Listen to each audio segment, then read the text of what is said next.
একটা অবিশ্বাস্য ঘটনা ভাই, 8,000 টাকা একটা গরিব পরিবারের কাছ থেকে একটা সরকারি হাসপাতালে। কে চাইছে ওটা পরে জানাচ্ছি। তো ভারতের গভর্নমেন্ট বা মিডিয়া এগুলো তো ছাপবে না, এগুলো মিডিয়া যখন একজন মারা যাবে তখনই জানিয়ে দিবে যে একজন মারা গেছে হাসপাতালে। নয়ডা জেলা হাসপাতালে একটা অবিশ্বাস্য ঘটনা হয়েছে। একজন সুইপার ঝাড়ুদার হার্নিয়া অপারেশনের জন্য ডেট আগিয়ে দেওয়ার জন্য তাকে 8,000 টাকা ওই গরিব পরিবারের কাছ থেকে টাকাটা চেয়েছে, ঠিক আছে।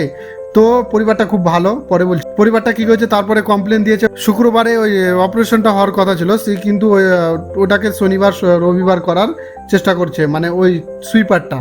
তো এই কমপ্লেন দেওয়ার পর যখন সুইপারকে ডেকে পাঠাচ্ছি তখন সে পালার চেষ্টা করছিল, কিন্তু পুলিশ চলে এসেছিলো ঠিক টাইমে, কমপ্লেনটা দিয়েছিল।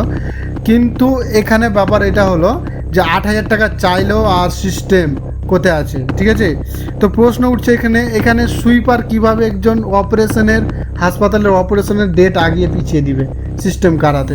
তারপরে হাসপাতালে ডাক্তারকে বলছে, তো ডাক্তার বলছে এই ব্যাপারটা জানা নাই। তো তাহলে জানে কে সিস্টেম কার হাতে আছে? এটা ইন্ডিয়ার পুরোটাই ঘটনা, পুরো ইন্ডিয়ার গল্প। এটা নয়ডার একাই নয়, প্রায় গভর্নমেন্ট হাসপাতালগুলোই গরিবদের টাকা দিয়ে ঘুষ দিয়ে কাজ করাতে হয়, প্রায় বলছি আমি, ঠিক আছে। কোনোটা ভালো আছে, ওটা খুব ভালো, থ্যাংক ইউ। কিন্তু এটা প্রায় হচ্ছে, এগুলো টাকা কিন্তু গরিবদের দিতে হচ্ছে, বড় লোক দিতে হচ্ছে না। বড় লোকরা কি করে, নেতা মন্ত্রীকে ধরে ওরা চলে যায় ভিভিআইপি ট্রিটমেন্ট পেয়ে নেই, ঠিক আছে। তো আমি এখানে বলছি চুপ করে থাকলে হবে না, ভিডিওটা শেয়ার করো, সত্যকে শেয়ার করো, কেউ ওইগুলো মিডিয়া কভার করবে না, ঠিক আছে। আমার এই সত্যটা শেয়ার করলে তারপরে আমি আরও বানাতে করব। এই ঘটনাটা প্রায় 400 দিন হয়েছে। ওই কীভাবে চাইলো টাকাটা, ওকে মিডিয়াতে কেন না এই গল্পটা, ঠিক আছে, ফলো করো।